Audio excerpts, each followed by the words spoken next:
Hi, Mickey. Hey, Bob. How you doing? You look like, what, did you get injured? Were you in is that a sling? Bob. I'm an embodiment of, symbol of Biden's crippled presidency.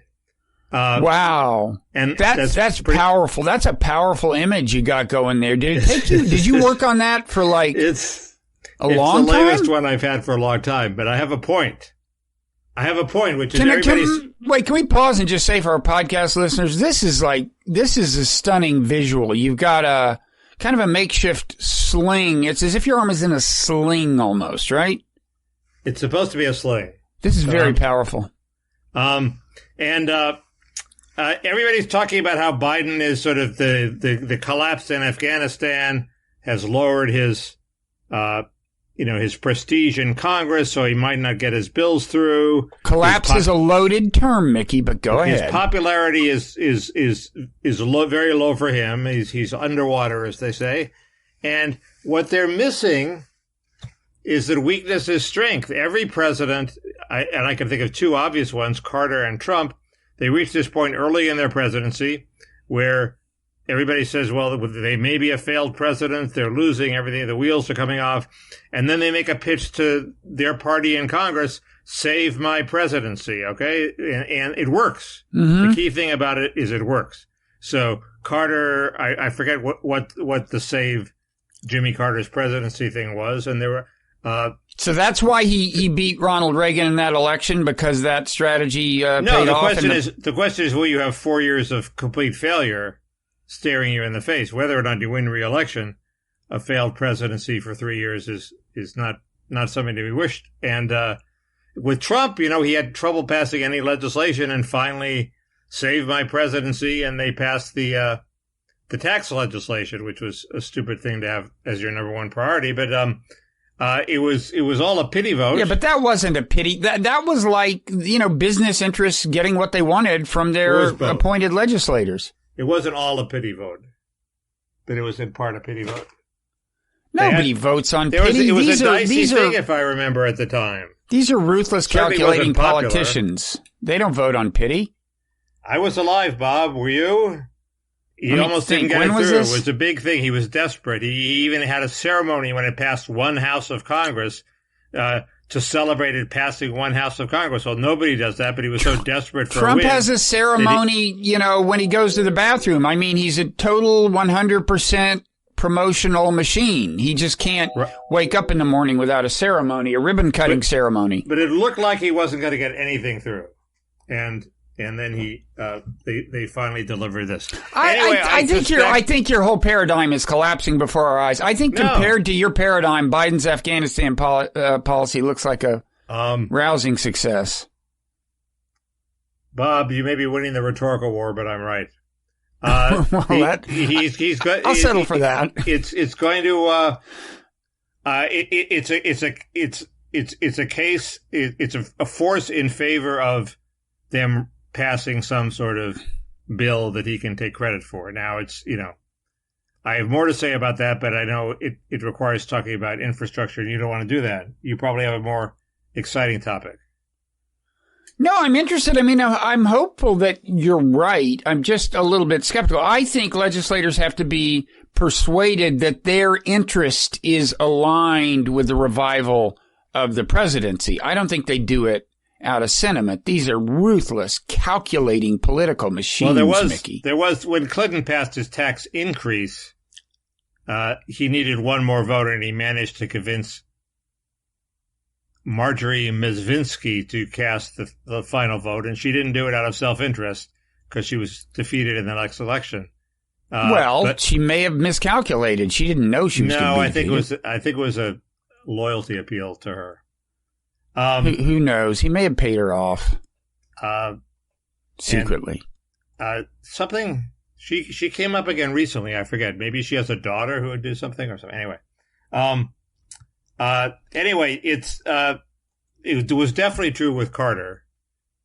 Okay. Might have been true with other people. Might have been true with Clinton and Bush. I don't know. Well, the other question is how lasting is the damage to Biden anyway? I mean, the Afghanistan thing will not retain quite the prominence it has right now. It's fading a little from the media, although there are a lot of people in the media motivated to make it look like an ongoing failure. And, like you're seeing these, these headlines like, Taliban is separating men and women in college, by a curtain. There's a curtain. Hey, this is a pretty big improvement over last time around when the women didn't get to go to college. And by the way, when I was in Saudi Arabia about 10 years ago, this is maybe a little longer than that. And nobody complains about that, but I was in Riyadh, the capital. I did not see a single woman's face, okay, the whole time. They were all veiled. Now, some cities, the more cosmopolitan cities in Saudi Arabia, it's a little looser, but didn't see a single face. You go to McDonald's, separate lines for men in one, and then women with children, and women and children in another, whatever. The press, I worry that they are going to carry these completely unrealistic expectations of how far the Taliban will have progressed in 20 years into this, and that will hurt Biden. I don't think so. Even Tom Cotton is tweeting about the vaccines now. Oh, you think we've changed the subject to another source of bad news for Biden? Yes, and I think that was Biden's main goal in probably announcing this new vax policy, is to change the subject. A subsidiary goal was to help stem the virus, and a third goal was politically to help establish an adversarial relationship with Republicans as the party of no vax. He may be taking I was hoping that Gavin Newsom would lose his recall, and that would reflect on Biden, and it would stop this bill, or at least stop the big Democratic infrastructure bill, as opposed to the bipartisan bill. But it looks like Newsom's going to win. Does it? And the press is attributing his win to his decision to emphasize the vaccine in the final days of the campaign. So Biden may be emulating Newsom, figuring it'll help him to, the vaccine mandates are probably pretty popular. So it will probably help him politically to do that.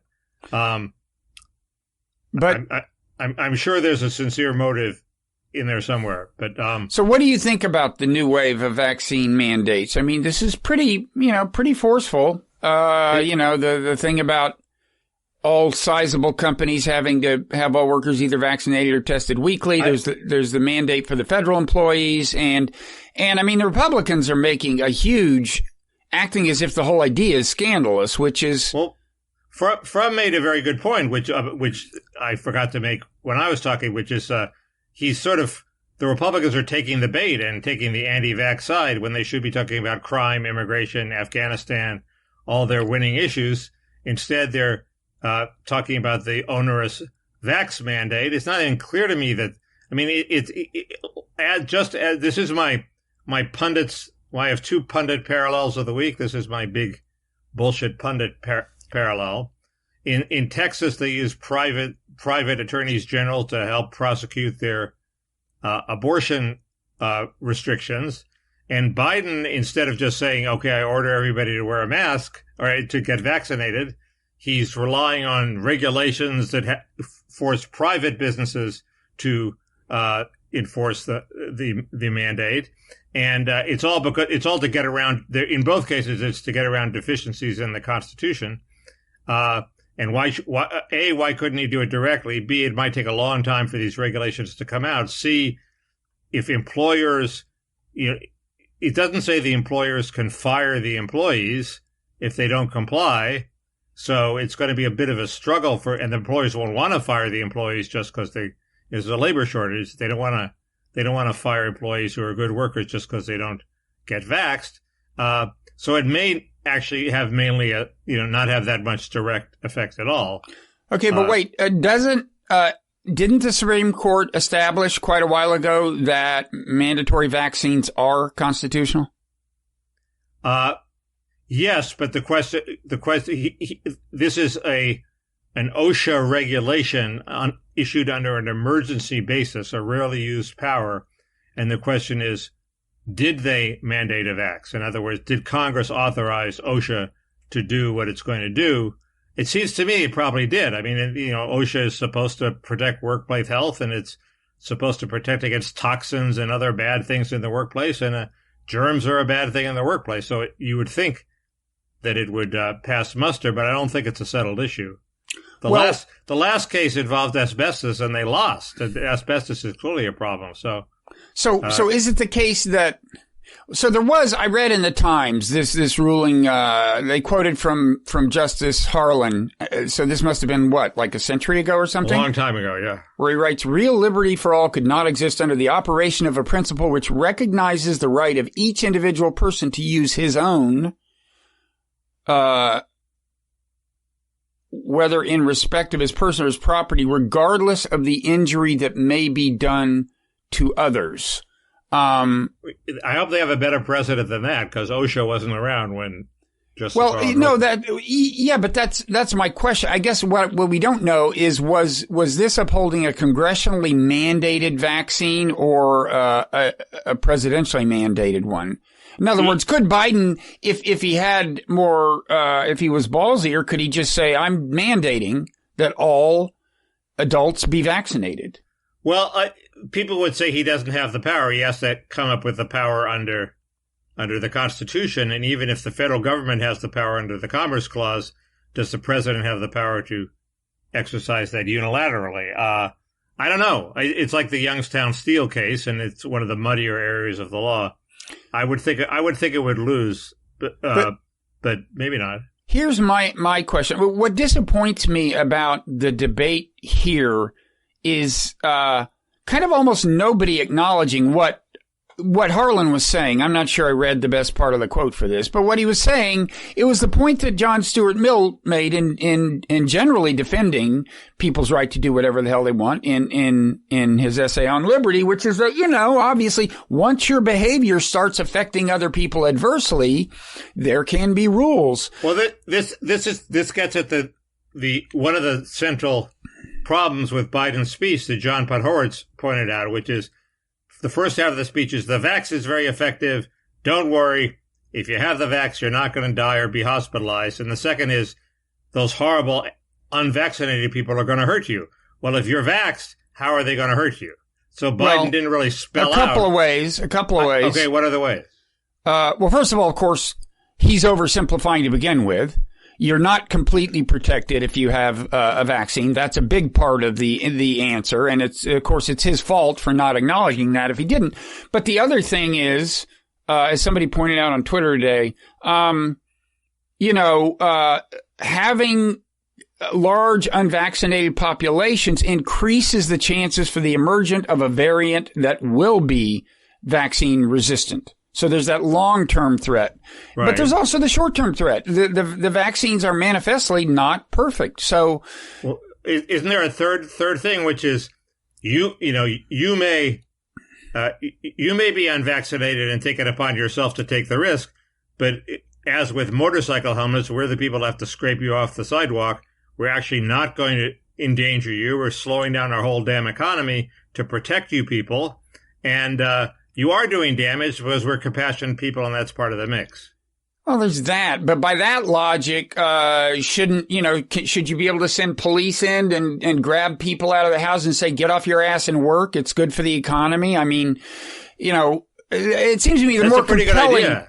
I'm glad you said thank you. I know you're in favor of it. You're in favor of giving them the choice between starvation and work. I understand I like that. these expanded powers you're giving the president. Yeah. But it seems to me a more compelling case is, look, here's my point, is, I think I didn't read all of this Glenn Greenwald newsletter, but I got the impression that he was objecting, like, in principle, almost to and again, I didn't read the whole thing, could be wrong, but in principle to the idea of mandated vaccines.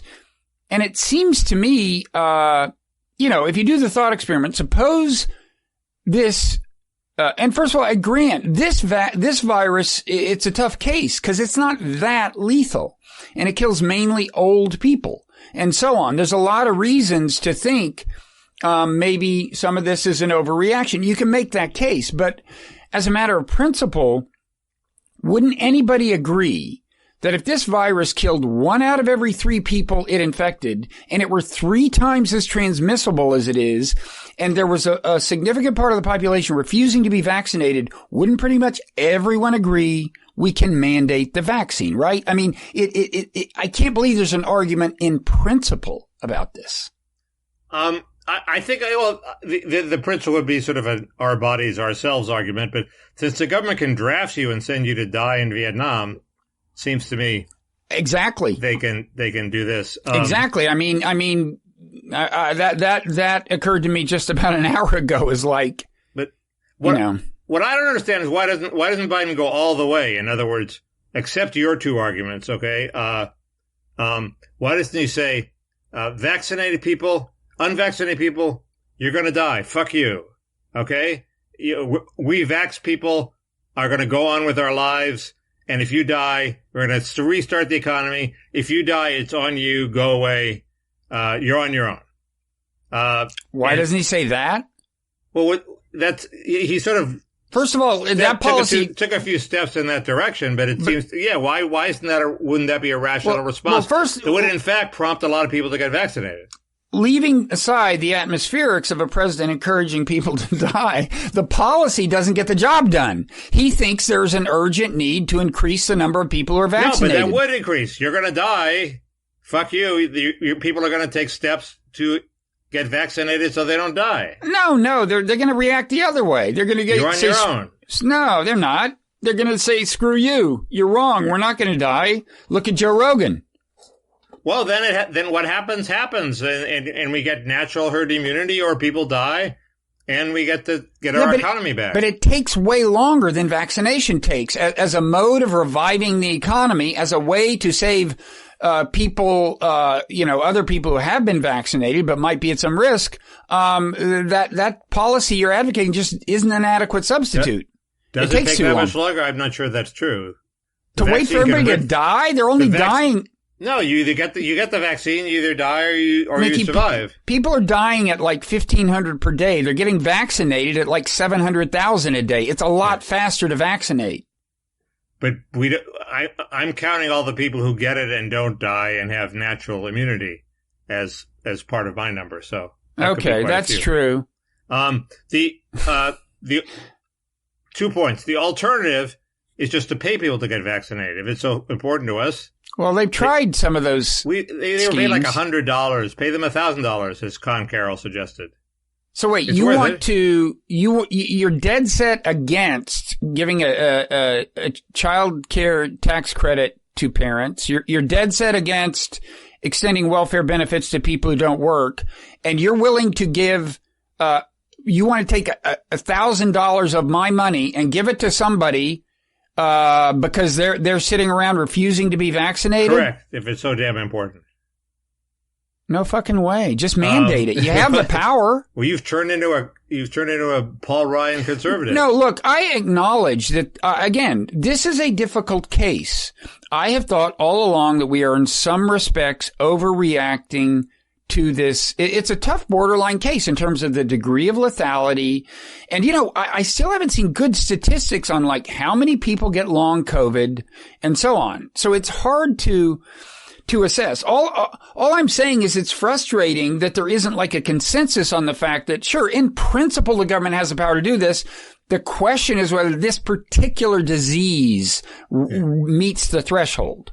There would be, here's an interesting part of it. I don't think there's much question that state governments can do it. It's just in our ridiculous federal system, some of there are things the states can do that the federal government can't do. So if the states can do it, clearly federal government should be able to do it if we had a rational system where if the federal government decides to do something, it trumps states. But we don't have a rational system. We have this this is my point about the Constitution being protected. Moreover, because viruses cross state lines very readily in a system with a country with an interstate highway system, among other things, the logical place for the power to reside is the national government. And in a certain sense, of course, that's not even enough. We should have a more global policy on this, but we're not there yet. The second point I wanted to make is it really does now look like the virus is turning around. Well, it's almost bizarre. You know, as I told you last week, I had kind of gone out on a limb in my newsletter and said Labor Day, you know, just judging by the British experience, we'll start relaxing.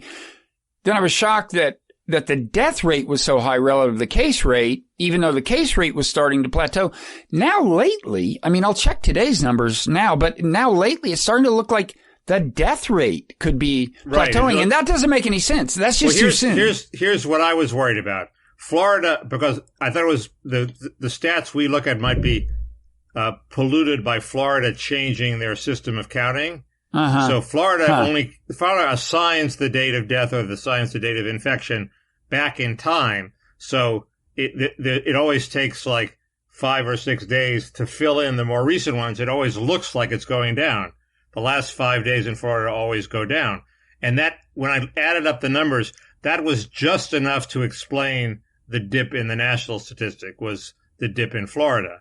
So it may only have plateaued. It may not actually. So wait, they wait a long time to count deaths or cases, or both? Both, I think. They're not you know, they're not counted as the data reported. I wouldn't think that should make a huge difference. They're counted more accurately, but clumsily they say, oh well, you died last week. We'll assign you last week. Well, anyway, it seems much less clear just looking at this now that it's less clear that deaths are plateauing than that cases are. Cases have been doing it a few days longer. Deaths, it's ambiguous, recent little bit of an upswing. But anyway, there's usually no doubt that cases over the last, you know, a little more than a week they flatlined. They're not growing per day. Aren't we sort of rooting for the Delta virus because it's crowding out other variants that are more lethal potentially? It's outcompeting every variant all over the world, including the ones like Lambda and whatever this Mu one is that we're worried might be more lethal. Yeah. So as long as Delta is the champion, we're actually in better shape, no? Well, assuming the immunity it confers translates to those other viruses, then that's definitely an argument I would like to see you write for Slate. That's a total, the ultimate Slate pitch. Go Delta. You can do it. Infect all of us. That's, you're writing it down. You're going to do this for Slate? Well, you know, I'll look at it later. It's like my situation with my eyes. I had my left eye, the cataract screwed up lens replaced with an artificial lens. So that eye's fine, but I can't have perfect vision unless I fix this eye too. Mm-hmm. So I'm sort of rooting for the cataract in this eye to like make a lot of progress. So when I go blind in this eye, they can give me a nice new lens. Well, although you could get the lens now, you just want the decision taken out of your hands so you won't be responsible if something goes horribly awry. I don't know if the insurance will pay for it unless it's bad. Good question. Oh, I see. So by the way, cataract. Speaking of things, and just to get, I'm curious as to how you think the vaccine mandates will play out politically. Because one thing I was thinking is, so there's going to be a lot of workers in companies who have to either get vaxxed or have a weekly test. Now, I just a few days ago got my first ever COVID test. It was self-administered. It was self-administered. Yours was negative. Oh. Was yours negative? Yeah, but mine was not self-administered. So was mine. It was self-administered, but it was sticking the thing up your nose. It wasn't that bad. Oh, God, it was horrible. See, this is why I think my thing was negative. I think I went to a drive-through test clinic after the CVS free COVID test turned out to be a complete crock. It was not available anywhere. I paid $95, went to a drive-in test, and she swabbed my nose, and she only stuck it in about that much.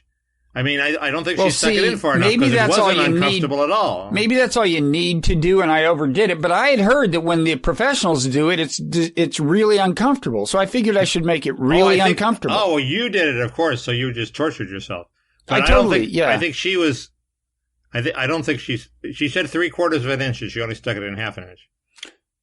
Anyway, what I'm thinking is if I'm a worker at a company with over 100 employees and every week somebody sticks a stick up my nose and I'm thinking Joe Biden is responsible for this, I might not vote for him. Well, also, you might quit your job, and it's a burden to place on employers just when the economy is picking up. Seems very dangerous for Biden if it somehow puts a damper on the economic recovery. That's very bad for him.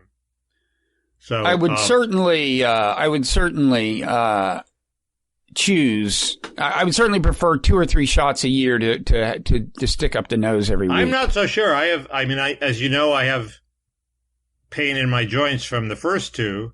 You think? And a doctor I talked to said, well, maybe it just, triggered a pre-existing arthritis. Well, still, it was in no pain before. I'm in pain now. Didn't another doctor you talked to say, Mickey, this is what happens when you become an old person? No, the doctor said, I said, Doc, I've never had anything like this before. And he said, you're going to have a lot of things you never had before. That's what I mean. That was a different doctor.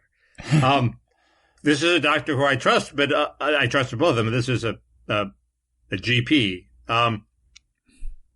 If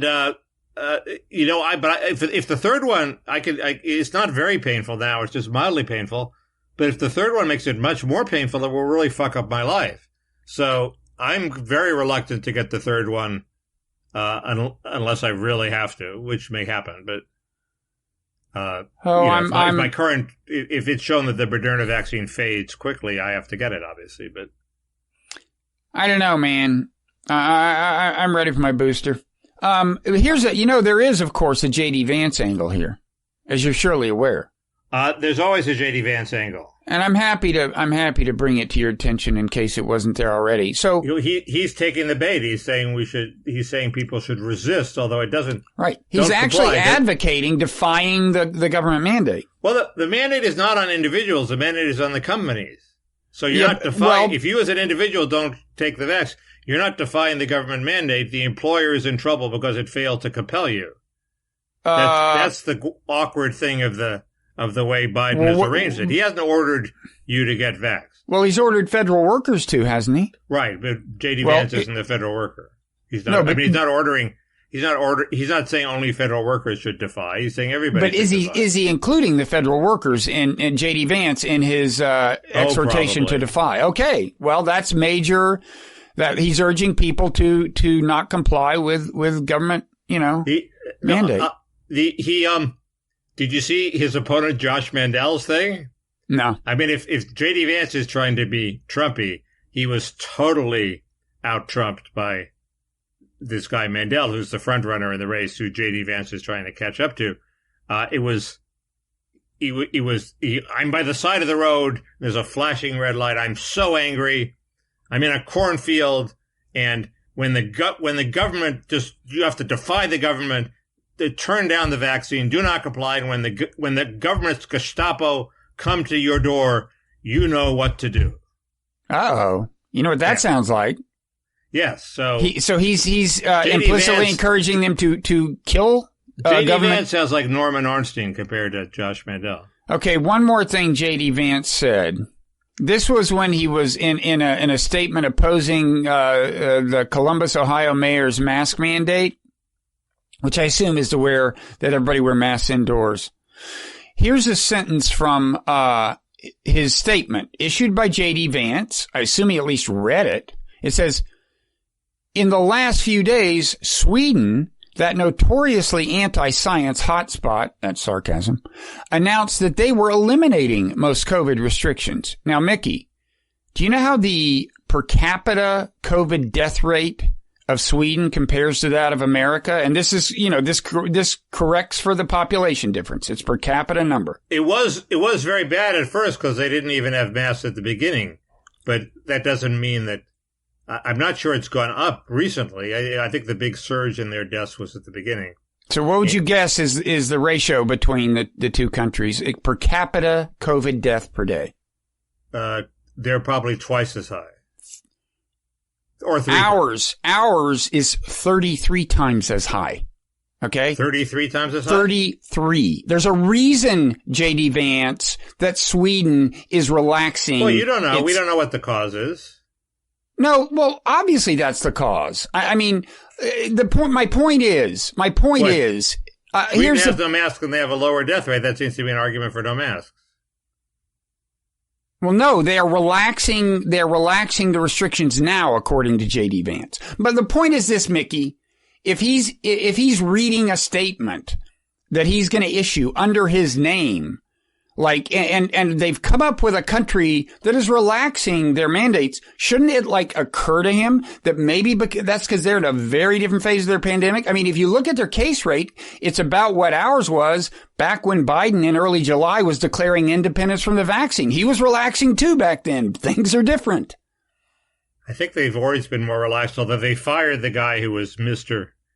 No Lockdown. So, you take the basic point, right? This is obviously stupid. And my question is... It's not obviously stupid. It's obviously stupid. Smart. No. But the evidence on masks, as I understand that, is mixed. Mickey, I haven't read about the study in Bangladesh that was in the Washington Post, but there's a long article in City Journal, seemed to be fair, saying that it really hasn't been proven that masks Mickey, work. all of this is a diversion, because I'm just asking this simple question. If you see somebody say, wait, how can America be tightening its restrictions when there's another country that's not? Shouldn't the first thing that occur to you be, well, maybe they don't have the same problem we have. Maybe they've got a much lower case rate and death rate. Shouldn't that occur to somebody you're going to vote for Senate? Would you vote for somebody for Senate who doesn't even have a brain that thought appears in? Close enough for campaign work. This is pathetic. And the thing is, close enough for government work. I don't think he's that stupid. I just think he's just not not honest. That stupid. He'll say anything. That talking point has been going around the web. Sweden? Sweden, yeah. Oh, well, in that case, we should all repeat it mindlessly, and that shouldn't disqualify us from higher office. If it's going around the web, I mean, as long as it's been vetted, it's appeared on the internet. I didn't realize it had been through the internet peer review process. He didn't make it up himself. He grabbed it from somebody. Well, in that case, I just take back everything I said. Oh, I'm not saying that. Jesus. What do I have to do to get a very simple point across and win your assent? More than I've done. Josh Barrow said that J.D. Vance and Mandel, neither of them is going to win. Works for me. I screen capped that, even the primary, I think. I screen capped that because I think it's insane. I think one of those two will win. This guy Romero, the car dealer, or whoever he is supposed to be a good campaigner. But he's way down. Want to hear my final COVID numeracy point? This one works in the other direction. It's quick. There was a COVID numeracy problem in the David Leonhardt piece in the New York Times. That's it. I tweeted it. Oh, he said, you have 1 in 5,000 chance of getting, getting the vaccine if you're vaxxed? Yeah, but you have a very small chance of getting it if you're unvaxxed too. So it's worse than that. It's worse than that. The real number is that you have 10 times the chance of getting it, not 5,000, 10 times the chance of getting it if you're unvaxxed. It's worse than that. What I think. I mean, the headline is, so it's meant to say, hey, vaccines do keep you safe. Don't listen to anybody. It says 1 in 5,000 is the headline. Every day. That's the point. That is the key point. I mean, you're right. It's true that you have to compare this to the rate for the unvaccinated to get a sense for, the efficacy rate. But if it's 1 in 5,000 every day, well, it's way higher than that you'll get it sometime this month. Right. I mean, you could make the unit of time a minute, and then it would be 1 in a million, right? Right. But neither of those things is what we're interested in. We're interested in the question of, if I go out in public and have been vaccinated, what are the chances that over the next couple of months I'll get COVID? And It's much higher than 1 in 5,000. And Biden repeated some of that, a slightly altered version of that stat in his speech. Yeah. The other thing Biden did in his speech is he couldn't resist it. The guy's an addict. He had to make a reference to his dead son. Biden did that again? He didn't do it by name, but he said, believe me, I know what the loss of a child is like or something. And I think he should limit the number of issue areas he applies that to. He's done it with Afghanistan. He's done it with COVID. Maybe we should hold it to those two things. By the way, the New York Times had an article by Peter Baker, who so delicately raised this issue that everybody hates it because he overdoes the Biden thing like a crutch and it's not very effective. But he said, he's sincere, but and he grieves, but there's some people who take it the wrong way. And he was immediately pounced on by the left for attacking Biden, and they changed the headline. And so, his problem was he was too nice. It has to be somebody like Maureen Dowd who'll be nasty about it to drive the point home so Biden will get the fucking point. Because obviously nobody in his inner circle is willing to say, Mr. President, you bring up your dead son too much. That's a tough one. That's a tough one. I've never said that to anybody. Hey, enough about your dead son. I've never said that to anybody. No, it's tough, but that's why they're paid the big bucks. What do you think of Peter Baker? I don't have. I have a general sense of hostility. He's a smart conventional wisdom purveyor. But who is he married to? He's married to Susan Glasser, She's another smart conventional wisdom purveyor. She's a very good editor. She likes contrarian pieces, but the pieces she writes herself are not contrarian pieces. Interesting. That's not a crazy strategy for an editor to adopt. Let everybody else take the blowback. She puts out a great publication, but people don't like her. I don't know why. Schaefer really liked her. So well, she says she was editor of Foreign Policy. What else has she been editor of? Washington Post Magazine and Politico. She says that women are judged unfairly on this score. That, basically a woman boss acts like a man boss, and everyone says, "Oh, she's a horror." That could be true. Could be true. I'm speaking up in her defense. So did you see this thing that Matt Lewis had this piece in the Daily Beast about Biden fired McMaster from West Point? Is that true? Well, it was just there are these ceremonial boards, oversight boards, and Trump appointed a bunch of people to the they're not ceremonial, they're actual oversight boards, but they're not the world's most important. It's not post. It's not a faculty position? No, I think it was just an oversight board. Oh, I thought maybe he was teaching. But I don't know if it was unprecedented or not. So maybe I'll Google this while we talk. That doesn't seem as big. I was going to say it's kind of firing him, petty. Especially if it's a faculty position, seems kind of petty. Well, especially because he turned against Trump. So does Biden just wants to make more room for his people? I don't know. Right. I didn't get that part. You're right. From the advisory board of the U.S. military. Yeah. Okay. So what else is going on? Tomorrow's the 20th anniversary of 9/11.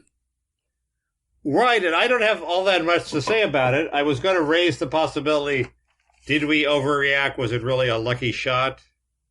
And I guess I don't think we overreacted, but maybe you do. You don't think the Iraq War was an overreaction? No, that was, but people, the general sense that this is the beginning of a new age of asymmetric warfare. You indulged in it too. You wrote a whole book about how we have to give up our privacy to stop terrorism, and that was unprecedented. What are you talking about? I thought that was part of Nonzero. I read something of you about how we have to tolerate more intrusions on our privacy and give up some of our sovereignty to the world because there's this apocalypse we have to avert. And maybe if there wasn't an apocalypse, we wouldn't have to do all those things. No, national sovereignty, I said we have to. And even there, I wouldn't call it sacrificing national sovereignty. I'd call it choosing one kind of sovereignty, like not getting blown up over another kind. But nations are going to have to submit to inspections for weapons of mass destruction in ways they haven't if we're going to avert the apocalypse. But obviously, to really be effective, individuals have to, have the government monitor their wireless communications. Depending on how the tech plays out, it could come to that. Right now, all we need is like biolabs to be under much. That's the main point of action. But the other point I made, this is the point I'm proud of, is which may not be true, but I think it sounds nice, is that if you accept my premise that technology has made it much easier for small groups of deeply aggrieved people to coordinate and deploy massively lethal force, even though thankfully none of them have succeeded in deploying truly massively lethal force in the sense of, killing tens, hundreds of thousands of people. But if you accept that premise, then, the kind of the growing lethality of hatred, of grassroots hatred, then one way to get out of the otherwise ironclad trade-off between security and individual liberty is, the allegedly ironclad, is, to reduce the amount of hatred in the world, to reduce the number of people who hate America, to reduce the number of people who hate things generally. That's the point is just there's a third variable in that equation. Right. But when you look at the attacks that have occurred, it is surprising that there have been so few in the 20 years since 9/11 as opposed to so many. Keep in mind, in 9/11, we had the 9/11 attacks itself, we had the anthrax poisoning, and we had the shooter in the suburbs of D.C. seemed to indicate that these mass casualty events were going to be a very regular occurrence and as a terrorism. And instead, that hasn't really happened. And it's because the threat was never there. The government was so effective at stopping Al-Qaeda and stopping the threat. That's a real possibility. They certainly tried. Or the level of hatred was reduced. The January 6th is like the biggest thing on the horizon, and it was not that big. I don't think the level of hatred was reduced any time. I don't know. I mean, certainly not in the near term after 9/11. I mean, it's true that people thought, well, we'll be lucky to escape another 9/11 over the next decade or two, and we haven't had another 9/11. On the other hand, what we have had, these homegrown terrorism attacks that are low casualty relative to 9/11, but still freak people out, killing 10, 20, 50 people. And these are not just the lone shooter killing a bunch of people. You're saying they're for no. cause. I'm saying they are. They are. But these are people who have been inspired. These are people who grew up in America or were already here. They weren't sent over as sleeper agents. You're not talking about Sandy Hook, in other words. You're talking about actual political things. Yeah, I'm talking about jihadist things for the time being. Okay. And those, a number of them can be plausibly traced to what I would call the overreaction. The Iraq War, the Afghanistan war, which is less obviously an overreaction, but time and again, the people who perpetrate these things, the Boston Marathon bombing, the Pulse nightclub, they refer to the American troops, the drone strikes, and so on. And so, well, you can't take what they refer to as they may be referring to them because that's the best argument, but then it may not be why they really are doing it. Well, in some cases, it seems pretty compelling. And in some cases, it isn't just them claiming that. It's like people say, yeah, that's what they kept mumbling about before they did this. Yeah. And I just want to, and although those are relatively low casualty things, they freak people out. I think without Pulse and San Bernardino, maybe Trump doesn't get elected. They're very consequential, and they sow distrust among Americans. They make non-Muslim Americans start looking over their shoulders at Muslims. They are highly costly, and I think to some extent they're attributable to a badly conducted war on terrorism abroad. Yeah. And I'm not going to argue, but I do note that nobody has done the obvious thing that would bring America to its knees, which is shocking. Maybe you shouldn't tell us what it is. I know. Maybe we should go offline. I don't want to say what it is, but use hand signals. Use hand signals. There was an Israeli study that showed this is how you do it. This is how you do it. And talk about Parrot Room content, man. Okay, for $5 a month, you can find out how to bring America to its knees. I hate to kick things into the Parrot Room, but in this case, that's where it belongs. Okay, I'll write it down. Viewers hate that too. America. I'm sorry. Knees. I'm writing it down. Don't want to give our enemies any ideas unless they pay $5. So I did a thing for, actually I have to finish it in between now and taping the Parrot Room, or post it, but I did a newsletter today assessing my post 9/11 war on terror oeuvre. And found it good. Isn't that shocking? I couldn't believe it because it's a strictly objective appraisal.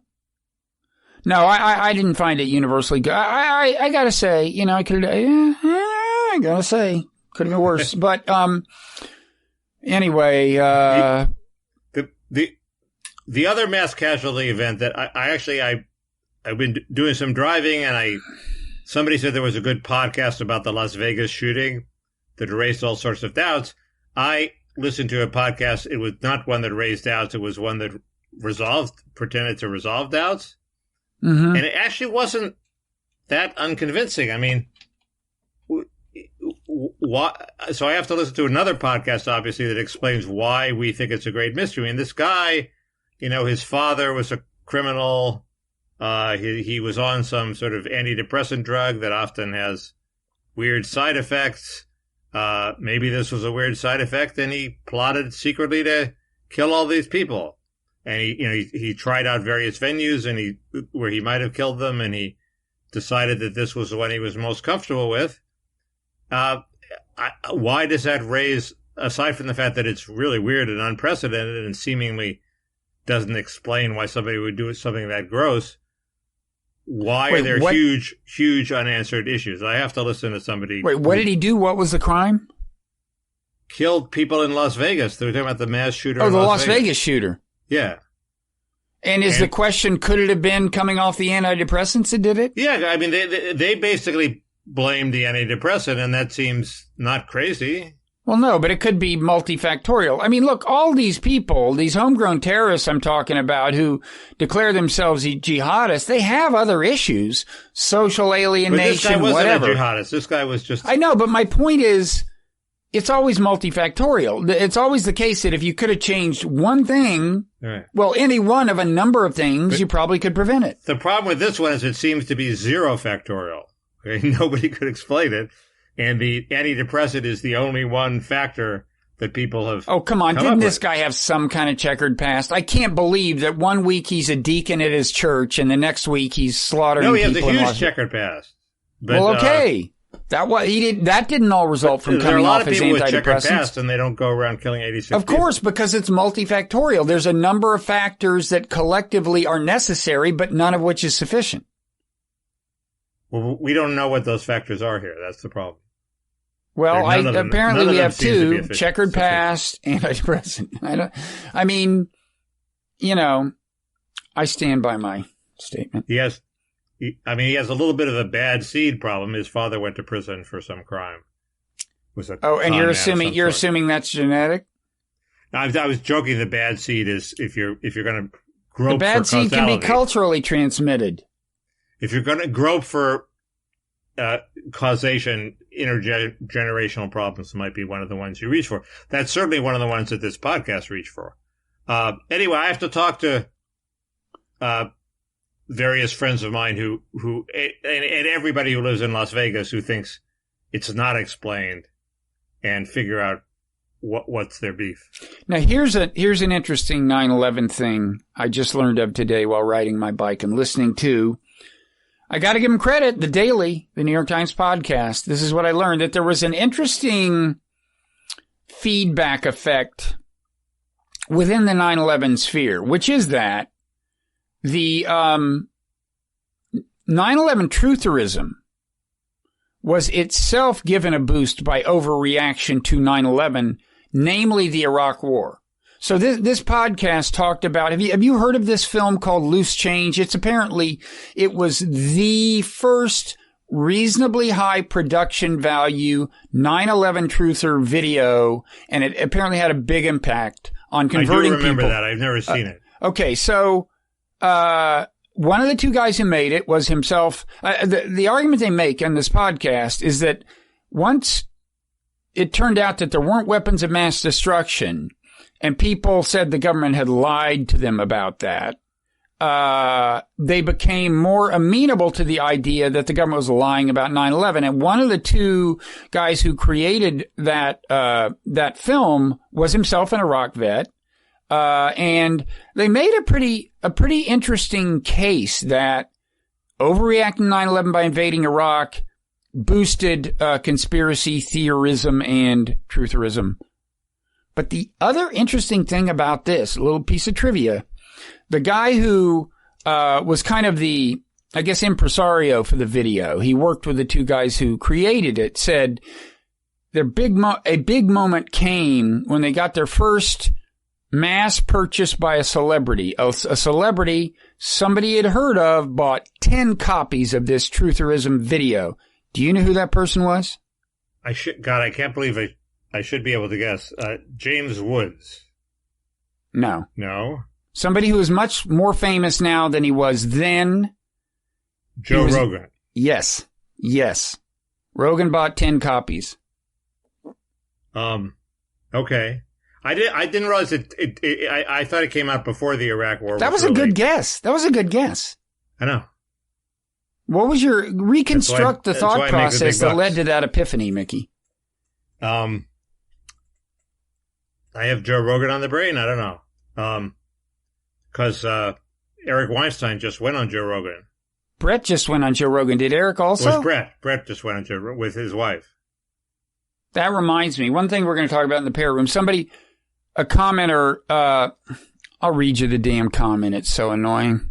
A Parrot Room commenter, I'd be interested in Bob doing an on-air exploration of why he thinks he's become so obsessed with the Weinsteins, as well as an estimation of how many hours per week he spends thinking about the Weinsteins, talking about the Weinsteins, and consuming Weinstein and Weinstein-related content. A sort of meta-Weinstein conversation.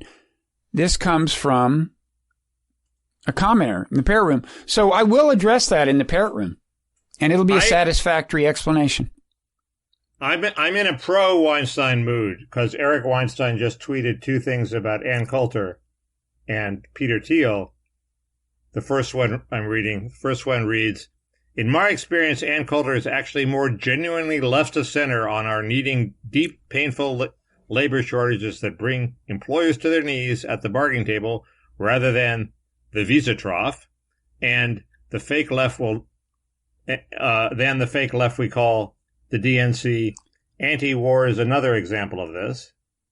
Those are two big issues, wages and war.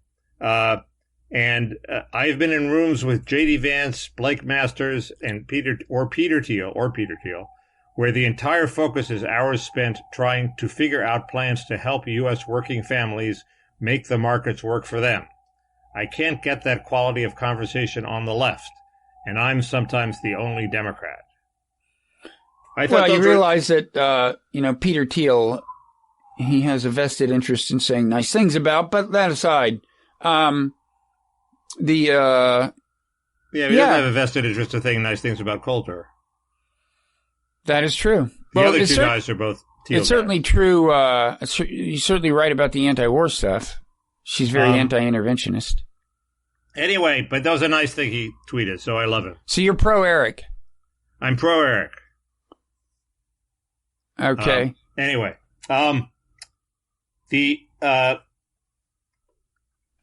what else is happening in the world? There's a bunch of things. Fauci, people are saying the evidence is mounting that Fauci lied about gain-of-function research. And at first I dismissed it, but now it does look like he funded this weird organization called EcoHealth Alliance, which acted as a cutout and gave money to the Wuhan lab. And what I wasn't clear of was that money clearly for gain-of-function research. But the latest thing I read suggested that that there was an actual proposal that, says they're going to spend it mutating the virus, so it affects mouse lungs that are made to be like human lungs. So if you mutate the virus isn't that gain of function? So.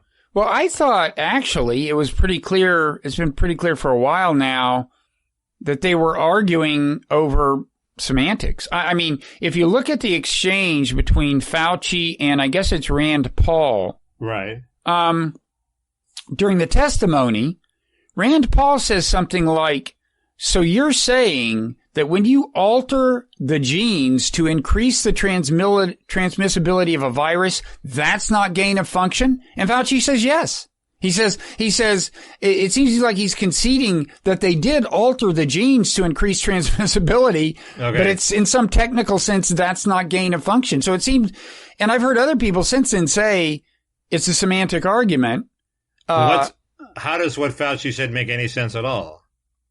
Oh, you know how these definitions can be. See, here's, I think the cynical explanation is that, I guess it would be NIH that maybe does the definition, but, the cynical explanation would be that Fauci and his, collaborators or co-conspirators, however you want to think of it, wanted to had reason going back a ways to define gain of function in a very restrictive sense so that they could fund research that was gain of function but wasn't called gain of function. Right.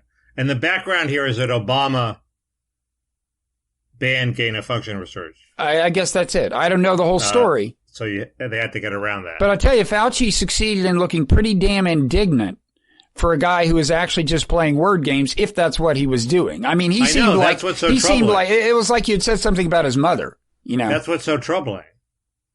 Well, look, you and I know Tony well. Hey, it's been a long time since we've told that story, Mickey. Like a couple of weeks, yeah. It's been a year. We encountered him at a cocktail party many years ago in Washington, and I said something to him that embarrassed the hell out of you, and you've never forgiven me. I don't think Joe Rogan repeats his stories, Bob. Oh, you're so wrong. Really? Actually, I don't listen to him enough to know. So, can we wallow in infrastructure for a bit? A bit. Make it snappy. We're at close to an hour. Well, but we're getting complaints that we're too short. You know what? There's a cure for that. Sign up for the Parrot Room. No, they were complaining the Parrot Room was too short, too. Well, last week I had to pick up my daughter, so it was only like an hour and 20 minutes. I'm not ashamed of an hour and 20 minutes. Hey, we should be on vacation. You know? Some of us what the hell? Theoretically are. This is gravy.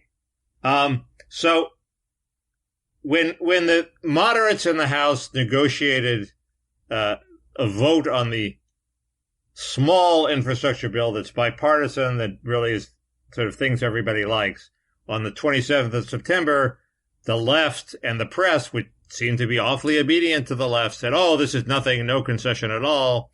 Pelosi has hundreds of tricks up her sleeve, and they're not really going to have a vote on the 27th. It looks like they're probably going to have a vote on the 27th, or they're heading for it, because AOC is going berserk and saying, the progressives are all going to vote against this popular infrastructure bill and take it down.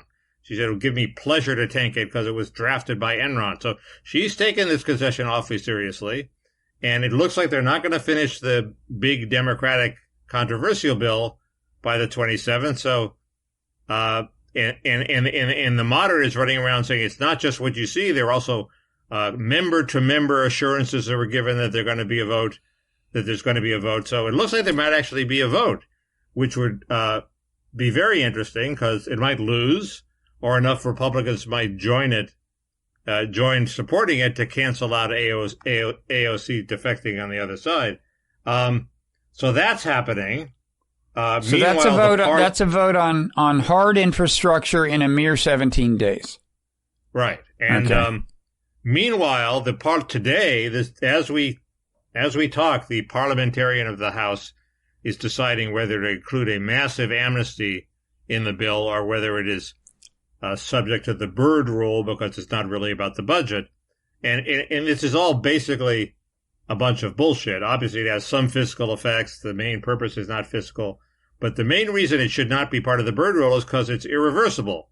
So arguably, if the parliamentarian can include anything she wants, we no longer have a filibuster because everything will be done through reconciliation, as many important things are already done. But there should be some limit on it, and the limit should be at least things which are irreversible, then maybe you want a supermajority in the Senate. So nobody's mentioning that. They're all talking bullshit about fiscal effects and precedent. And I still secretly think that Schumer and Pelosi do not want this in the bill. They want the parliamentarian to kick it out.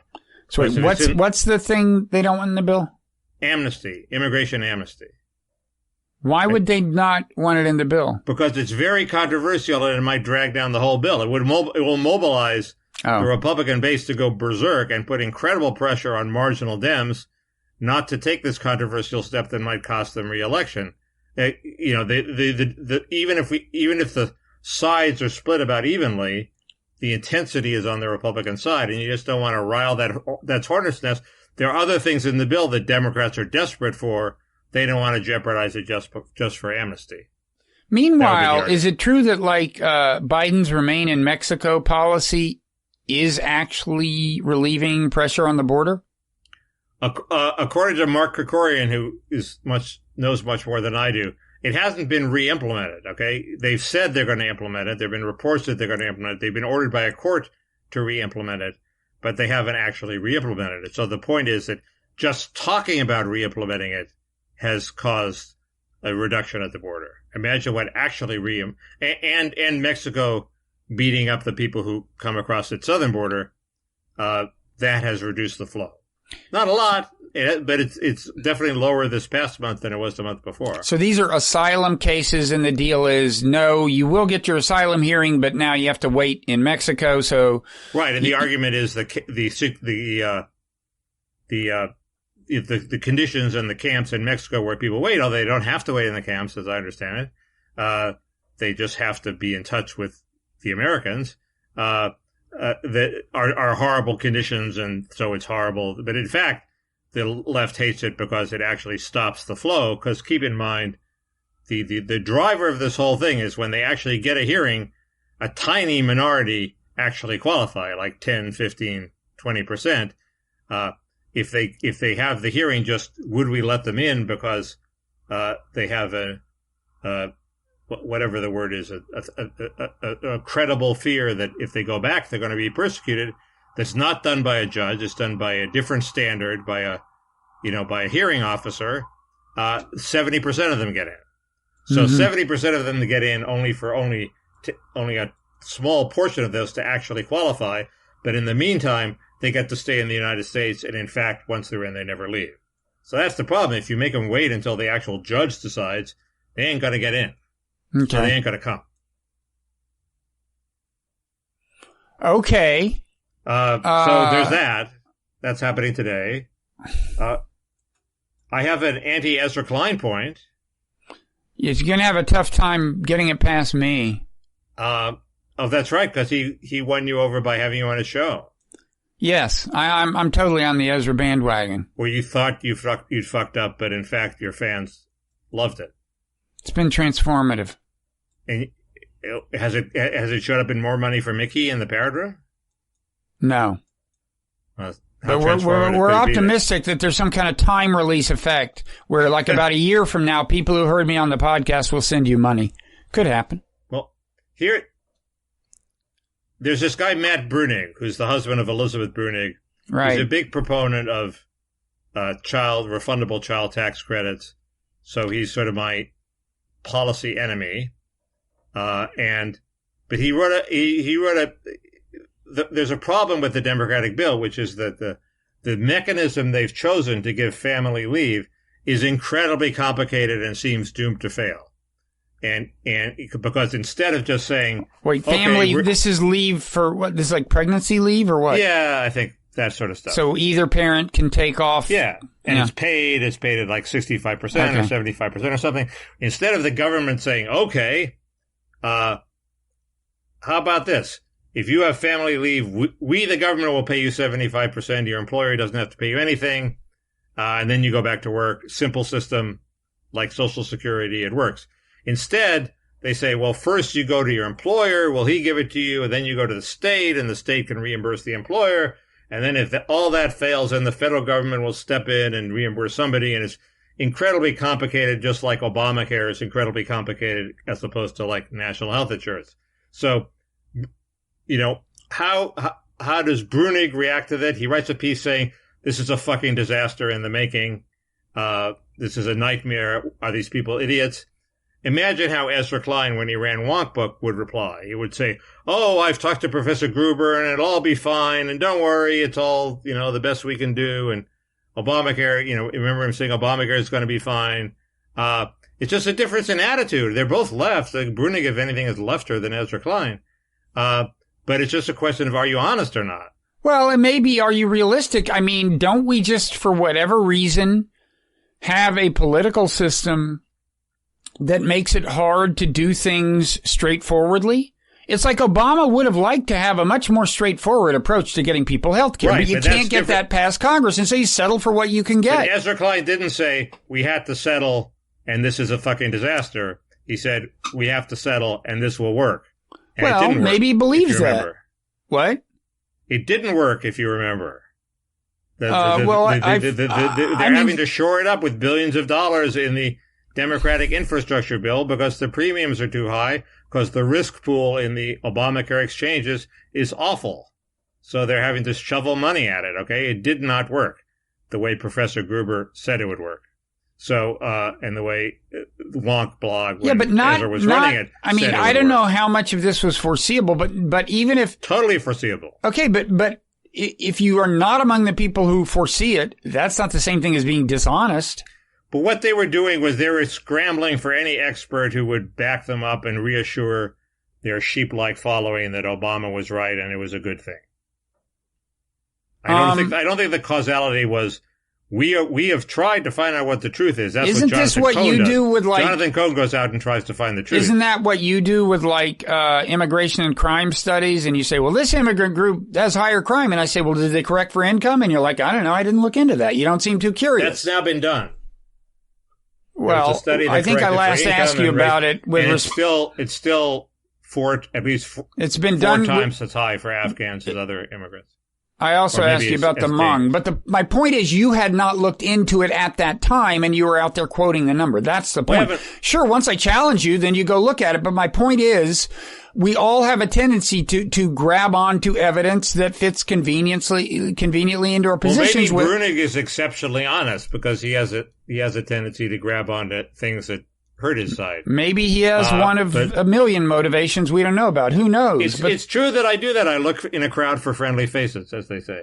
Well, it's just it's the way confirmation bias works. You see a claim of evidence that's incompatible with your pre-existing beliefs, and you interrogate it. You look for things that are wrong with it. Whereas if I claim that with me it's a little different because if I try to honestly decide if something's going to work or not before I promote it with any weapon to hand. Yeah, but my point is, if the study had the opposite outcome of seeming to work against your views on immigration, you would have looked at it more carefully for flaws. That's just human nature. Sure. We all try to be honest, but it's really hard to actually be honest because of these cognitive biases. Sure, that's true. But there was an actual test case. I'm retreading old ground. There was an actual test case where people were looking at, like, were the premiums going up? And Ezra Klein said they weren't going up. And Jonathan Cohen said they weren't going up, but that's only because they weren't going up if you switch plans every year to the cheapest plan, okay? Went through that hassle, okay?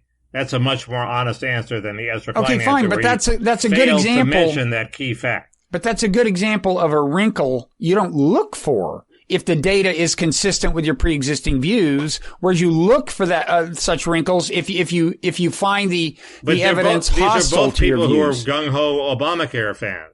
Well, I think I guarantee you Ezra Klein knew about the wrinkle. I think I've made my basic point. You're reduced to mumbling. My basic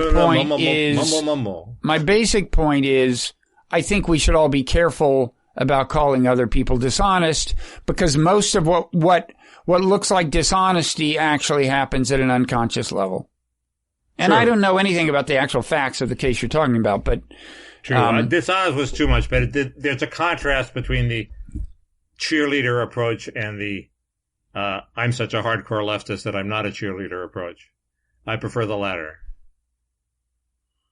Okay. Well... Yeah, because in this case, the latter kind of person is saying things that are compatible with your policy preferences. True. Okay, there you go. More cognitive bias. But do I call you dishonest? No. There's a fly buzzing around my face, Mickey. I just want to let you know about that.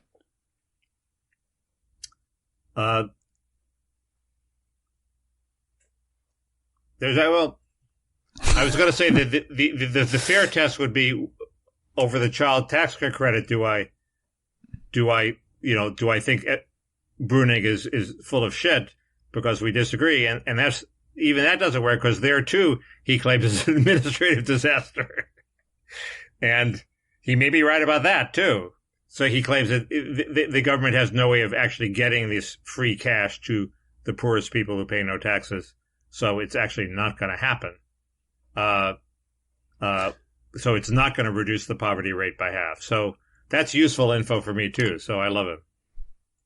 Okay. In my motivated way. Okay. I'll take that as a partial concession. So it's been an hour and 10 minutes. We should move toward the Parrot Room, I think. Okay. Some people have even objected to our litany of what's going to happen in the Parrot Room. Who are these people? Are they people who are patrons of the Parrot Room? Yeah, I think they're I forget where I read their comment. We should find out. We should get that data and, put it into our data assessment machine and give that to our highly paid consultants and decide on whether we will amend our Parrot Room promotional strategy. Yeah. Well, we haven't talked about the recall election yet. No, we can do that in the Parrot Room. If we must. You've already told us Newsom's going to win. That takes kind of the drama out of it. But there's still lingering issues of how much he wins by, Bob. We've moved the goalpost. We're now, Well, I agree. I agree. We shouldn't promise that kind of thing in the Parrot Room. That would be bad promotion. Okay, well, let's talk about it now. Fuck it. Okay, tell us what the margin's going to be. John Ellis wrote a piece. Basically, if he moved the goalpost pretty far in our direction, which is if Newsom does worse than he did in the governor's race, where the opposition got 39%, it should be taken as people are pissed off. So anything above 39% opposition, if they're 40% of the people vote for recall, we're going to be declaring victory, Bob. And the great mystery of it is why did the Democrats pour all these resources into the race, send Biden, send Harris, send Obama to California if they were not worried that Newsom might lose? I don't quite know why. Maybe they're trying to run up the score so badly that they can claim it as a victory for Biden. Newsom did so well, it means people are happy with the Democratic agenda. So, but 39% seems to be the dividing line. What do they call it in betting? The break-even line? The something? I don't know. But so 38% is victory for Newsom. According to Ellis. Moral victory as well as literal victory. According to Ellis, there is no moral victory here. It's politics. I did mail my ballot, and I have the ballot tracking knew where I sent it, when I sent it, like within hours, and it sent me an email saying, "We know you've made your ballot." It was very impressive and also a little scary. And we're going to deliver it, to the authorities and count it. And apparently at each stage in the process, it sends you these emails.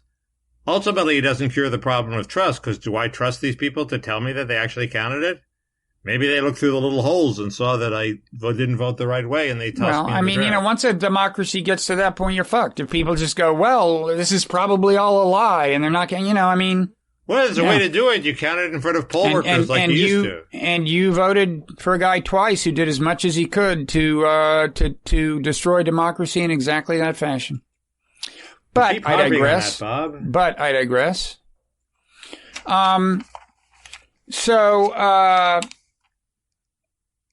Anything else? I don't want to rush you into the Parrot Room, but I do want to rush you into the Parrot Room. There's viral. One of the things that this doctor told me, and I think it's right, is if you think about why would we want to bide time? We cut the virus down, but we don't get rid of the virus. So we have 10,000 cases instead of 100,000, but the 10,000 aren't going to really go down. And what have we bought? Because eventually everybody's going to get the virus. And the answer, with enough days. Wait, you buy that how? How do you reduce the number? With vaccines or what? Vaccines, yeah. Okay. So what's the question? Masks yeah. Well, the answer is it takes time to develop treatments. And that the missing piece of the puzzle is, okay, Vax is pretty effective, but for those people it's not effective at, we want treatments. And what are the treatments? And the point this guy made is that ivermectin is only one of many promising treatments. I don't know why it's the one that the right wing has glommed onto, but there are other ones that are, there's Regeneron, which I think is proven Well, that's effective. pretty established, yeah. But there are a bunch of other ones. My favorite was an old therapy called Lovox, I believe. What a great name. That it cures, it helps with COVID, it cures depression, and it cures OCD. So I want this drug immediately. Totally. I mean, it's like a triple threat. No, I actually want ADD. I want a COVID cure that handles ADD, not OCD. You want it to give you ADD? So no, I want to take ADD away. Oh, okay. Even if it gives me OCD. Okay, well, I don't think that's Lovox, but who knows what, and maybe it doesn't work. It has to be tried out, obviously. But the point is that this fascination with ivermectin seems misplaced. There's a whole bunch of therapies. Eventually, there'll be more, and people should pay more attention to the alternatives to ivermectin as well. Well, there are a number of proven ones. I mean, Joe Rogan took them all. And Did he so take Lovox? What? I ask you. What's that? Did he take Lovox? I don't know if he took Lovox, but I agree that's a great brand, Lovox. Okay, so we should go. It's been a long. It's like an hour and 15. It's like this is and we should go into the Parrot Room. Okay. And you know the thing about the Parrot Room, Mickey. There's a parrot there. Not only that, there is that. That's one of many. That's almost in third or fourth place in terms of alluring things in the Parrot Room. What we say in the Parrot Room stays in the Parrot Room. There's that. That's alluring. There's you complain about Leon Wieseltier in the Parrot Room. I have been known to do that. I've been known to complain about a number of people. Well, what you're hiding the ball other here. thing is that we are within shouting distance of 1,000 patrons at patreon.com/Parrot Room. I was going to mention that, but I thought you thought it would jinx it. It would jinx it. It may jinx it. I may have jinxed it. Yeah. I feel bad. You jinxed it, Bob. Hello. The bird was supposed to repeat. Bob. Yeah. The bird is dead again. While you're giving therapy to your bird, Mickey. The bird needs Lovox. I want to say, so a number of things we're going to talk about. As I said, I'm going to explain. I'm not going to talk about the Weinsteins per se. I'm going to explain why I have been talking about the Weinsteins, which may entail a little discussion of the Weinsteins. Anyway, and could bring us to ivermectin. We could continue that.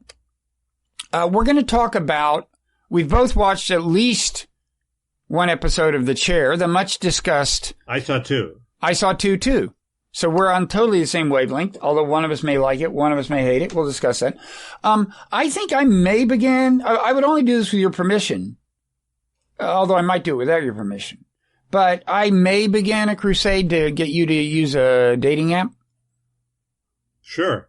Okay. So I'm going to try to talk you into using a dating app. It has to be a dating app that prevents people from Googling and digging up this show.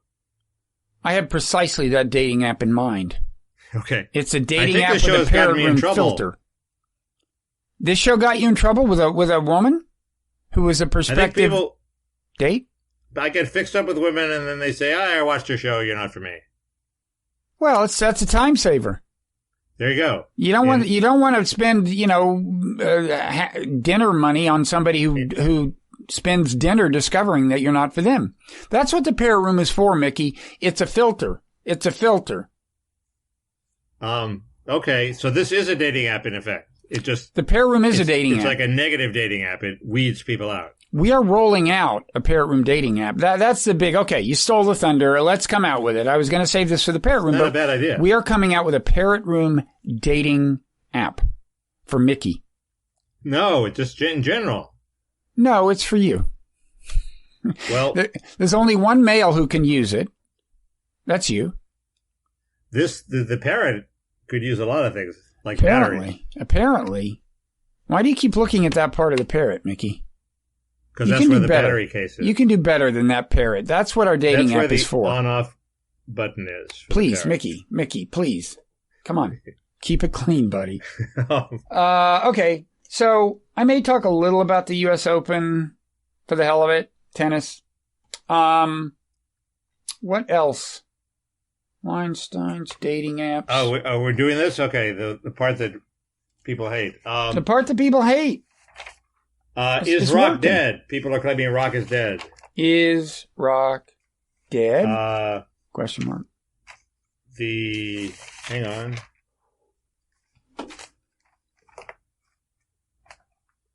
There's, I wanted to tell you my Fred Barnes Crossfire story that proves that you don't want to be calm on TV. You know, you were way too calm last week. And I was calm in the Parrot Room. I was Ted Lasso instead of Led Tasso. And the crazy thing about the Parrot Room is you never know which one of me will show up. But you want to be animated, and this Fred Barnes story dramatizes that point. Fred Barnes? There's an economist who's